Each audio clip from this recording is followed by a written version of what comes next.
Story by heart 2.0। एक फौजी की प्रेम कहानी। नवंबर खत्म होने को थी। उत्तर भारत पूरी तरह बर्फ और कोहरे के आगोश में आ रहा था। न्यूज़ चैनलों पर आते हुए मौसम के अपडेट्स मुझे पुराने जख्मों की याद दिलाने लगे थे। फिर से पुरानी यादें, मेरे भीतर दबे हुए सफेद कपड़ों को खोदने का काम फिर से शुरू हो गया था। खिड़की से बाहर मैंने देखा, पत्तों पर ओस की बूंदें झिलमिलाने लगी थी। मैंने अपने मोबाइल से शिमला के लिए टिकट बुक करवा लिया। ये क्या, तू फिर से शिमला जा रही है? मेरी बहन विशाखा ने मुझसे कहा। हाँ, मैंने संक्षिप्त स्वर में जवाब दिया। अपने वाइड्रोब से मैंने अपने सारे कपड़े अरेंज कर लिए थे। वुलन कुर्तियां, स्वेटर, मफलर, जैकेट्स, टोपी, दस्ताने और वुलन बूट्स। दुनिया ठंड से मरी जा रही थी। लोग अपने घरों में दुबके जा रहे थे और ये मोई ना जाने उस बर्फ की दुनिया में क्या ढूंढने जाती है। पता नहीं क्या लगाव है इसे इस ठंडे बर्फ से। अलका, तू सुन भी रही है ना मैं क्या कह रही हूँ? हाँ। फिर तेरा दिमाग तो खराब नहीं हो गया है? मुझे लगता है कि तुम्हें इस तरह से अकेली शिमला के बर्फबारी में भटकना नहीं चाहिए। आखिर तुम्हें वहाँ क्या मिलता है? मैं चुप ही रही। विशाखा अनवरत बोलती रही। लगभग 4 दिन रुकना था वहाँ। 4 दिन के हिसाब से मुझे अपने सारे कपड़े अरेंज करने थे। पता नहीं इसे क्या हो गया है, न जाने क्या सोचती रहती है। विशाखा अभी भी बुदबुदा रही थी। अलका, मैं चाय बनाने जा रही हूँ, तुझे चाय पीनी है क्या? या पी लूंगी, मैं मुस्कुराई। तो फिर ना नीचे आ जाना, नीचे धूप में ही बैठकर पीते हैं। ठीक है। मैंने सारे सामान अरेंज कर लिए और नीचे जाकर ग्राउंड पर लगे टेबल पर बैठ गई। मेरे आते जाते विशाखा भी चाय लेकर आ चुकी थी और साथ में भुने मुरमुरे भी। वह चाय पीते हुए लगातार मुझे घूर रही थी। मैं उससे नजरें बचा रही थी। आखिरकार उसने मुझे टोका। अलका, मुझे लगता है कि तुम्हें इस समय शिमला नहीं जाना चाहिए। क्यों? मैंने पूछा। तुमने पढ़ा था ना वेदर अपडेट्स। अरे मुझे कुछ भी नहीं होगा, तो टेंशन मत ले। तुम चलोगी क्या साथ? मैं मुस्कुराई। कम से कम मुझे पागल कुत्ते ने नहीं काटा है। विशाखा चौंकी। तुझे जाना है तो चले जा, बस मैं तेरे भले के लिए ही बोल रही थी। अलका, वह रुक रुक कर बोली। इस बड़ी सी कोठी में अब हम दोनों ही बच गए हैं। अगर तुझे कुछ हुआ तो मैं रो भी नहीं पाऊंगी। बहन, तेरे बिना अब मेरा कोई नहीं है रहा। उसकी आंखें भर आई। तुम चिंता मत करो दीदी, मुझे कुछ नहीं होगा।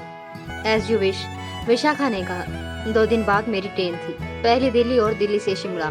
जैसे तैसे शिमला पास आ रही थी। हवा में ठंड बर्फीली खनक पैदा कर रही थी। ऊपर से नीचे तक गर्म कपड़ों के नीचे दबी मैं थी। अपनी आंखों पर मैंने काला चश्मा लगा लिया ताकि इस बर्फीले रेत पर मेरी पिघलती आंखों के कोर पर किसी को ना दिख जाए, क्योंकि उनमें से गर्म आंसू के बूंदे आज भी छलक आए थे। कुछ यादें ऐसी होती है, कुछ लगाव ऐसा होता है जो बर्फ में भी गर्माहट का एहसास दिला देता है और फूलों में भी कांटों की चुभन। अब है मेरे मन का कोना दरक सा गया। तुम्हें याद करते ही मैं तुम्हारे प्यार की गर्माहट से भर जाती हूँ। यही वह जगह है ना जहाँ हमने एक साथ दूसरे का साथ निभाने का वादा किया था। याद है ना तुम्हें? टैक्सी मॉल रोड चलोगे। मैं अपनी आभासी दुनिया से बाहर निकली। थोड़ी देर बाद मैं उस होटल के नीचे थी जहाँ कभी मेरे मन के गुलाबी सपने अंकुरित हुए थे। उन बर्फीली वादियों में प्यार भरे 2 दिलों की खुशबू अभी भी तैर रही थी। सब कुछ अब सफेद हो चुका है, एक सफेद कब्र की तरह। हमेशा की तरह रिसेप्शन में रिसेप्शनिस्ट ने मुझे पहचान लिया। अरे आ गए बहन जी, आपका अपना कमरा खाली है। उसने मुझे कमरे की चाबी पकड़ाते हुए कहा। थैंक यू, आपका सामान भिजवा दूं? नहीं, मेरे पास बस एक बैग ही है। होटल के उस कमरे में पहुंचकर मैंने अपनी बहन विशाखा को फोन कर बता दिया कि मैं सकुशल पहुंच गई हूँ, ताकि वह चिंता ना करे। अलका, अपना ध्यान रखना। हाँ दीदी। अकेले इस कमरे में बैठकर मैं कई यादें, कई जिंदगी जी सकती हूँ। अपने आप को जिंदा रखना भी तो जरूरी है। सामने शीशा लगा हुआ था, उसके पार कई चीजें दिख रही थी। माल रोड के कई दुकानें आज भी सजी थी। ऐसा लग रहा था जैसे वह कल की ही बात हो। अलका, जैसे करते हैं हम लोग मॉल रोड पर चलते हैं सबसे छुपकर। थोड़ा मार्केटिंग किया जाएगा और वहाँ कुछ खाए पिया जाएगा। मैं और अंकिता दोनों चुपचाप मॉल रोड के लिए निकल गए थे। ढेर सारी शॉपिंग के बाद जब हम लोग लौट रहे थे तब अचानक ही किसी से मैं टकराकर गिर गई और मेरा सारा सामान बिखर गया। डिस्कस्टिंग, देखकर नहीं चल सकती थी क्या? सामने वाले इंसान ने कहा। यही बात मैं भी तो कर सकती हूँ मिस्टर। आसपास भीड़ इकट्ठी होने लगी थी तो अंकिता ने कहा, अलका जाने देना यार, क्यों बात बढ़ा रही है? कहीं मैम को पता चल गया ना तो हमारी क्लास लगेगी अलग। उस नवयुवक ने मुस्कुराते हुए कहा। मेरे वॉलेट्स और बैग मेरे हवाले किया और कहा, तुम लोग कॉलेज स्टूडेंट हो ना, अपनी टीम से छुपकर यहाँ आए हो? हम दोनों का चेहरा फक हो गया। गिरने के कारण मेरी हथेलियों पर खून की बूंदें चमकने लगी थी। वह देखकर थोड़ा घबरा गया। उसने फौरन कहा, आई एम सॉरी, आपको तो चोट भी लग गई है, चलिए कॉफी शॉप में चलते हैं। वह जिद कर कॉफी शॉप में ले गया। फिर जल्दी से एक केमिस्ट के पास से डेटॉल की पट्टी लेकर आया और बहुत ही प्यार से मेरी हथेलियों पर चिपका दिया। आधे घंटे में ही हम दोनों दोस्त बन गए। बातचीत के दौरान ही पता लगा कि वह आर्मी ज्वाइन किया हुआ है, अभी छुट्टियों में शिमला घूमने आया है। हम लोग आधे घंटे के भीतर उससे छुट्टी लेकर अपने होटल गए। किसी को ज्यादा शक नहीं हुआ था। संयोग से उसी होटल में वह भी रुका हुआ था। रात के डिनर के बाद ऊपर जाते हुए मैं फिर से उससे टकरा गई। वह फिर से चौंक गया। अरे तुम? हमारे ग्रुप की लड़कियां आश्चर्य से पूछने लगी। अलका, तुम इन्हें कैसे जानती हो? मैं डर गई। मैं बहाने बनाने लगी। मुझे समझ में नहीं आया कि मैं क्या बोलूं। अभय मेरे कानों में धीरे से फुसफुसाया और कहा, तुम्हारे प्रिंसिपल को बता दूं? नहीं नहीं, मैं घबरा गई। तो फिर एक कप कॉफी चलोगी? हम लोग लगभग 4-5 दिन के लिए वहां रुके हुए थे। उतने ही दिनों के लिए वह भी रुका हुआ था। इन 4-5 दिनों में हम दोनों बहुत ही अच्छे दोस्त बन गए थे। अभय बहुत ही सिंपल और मिलनसार लड़का था। उसकी सादगी और सिंपलिसिटी ही मुझे उसकी तरफ आकर्षित कर रही थी। वापस लौटने के बाद भी हम दोनों लोगों की मुलाकात अब व्हाट्सएप और फोन के जरिए होने लगे थे। हम दोनों की दोस्ती अब प्रेम में बदल चुकी थी। अभय और मैंने इस रिश्ते को स्वीकार कर लिया था। अभय का ये कहना था कि जैसे ही उसकी ट्रेनिंग पूरी हो जाएगी वह शादी के लिए तैयार हो जाएगा। वह आकर मेरा हाथ मांग लेगा।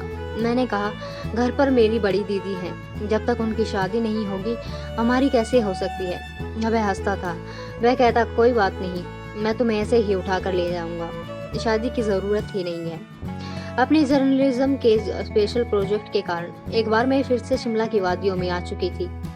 बहुत मुश्किल से अभय ने एक रात की छुट्टी लेकर मेरे से मिलने आया था।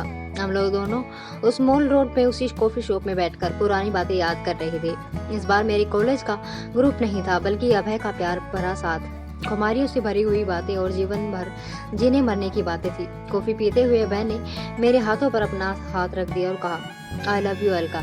मैं हंसी और जहापना, और कोई प्रूफ है हमारे प्यार का? किसी को अपने गारंटर बनाया है? तभी बाहर बर्फ गिरनी शुरू हो चुकी थी। अलका देखो, ये चारों तरफ फैली हुई बर्फ की वादियां, गिरते हुए बर्फ, ये सभी मेरे प्यार की निशानियां हैं। मैं तुमसे बेइंतहा प्यार करता हूँ अलका, और जिंदगी भर करता रहूंगा, यहाँ तक कि मरने के बाद भी। अभय रोमांटिक हो चुका था। ये क्या कह रहे हो अभय? मरने की बात मत किया करो। मेरी आंखों में आंसू आ गई।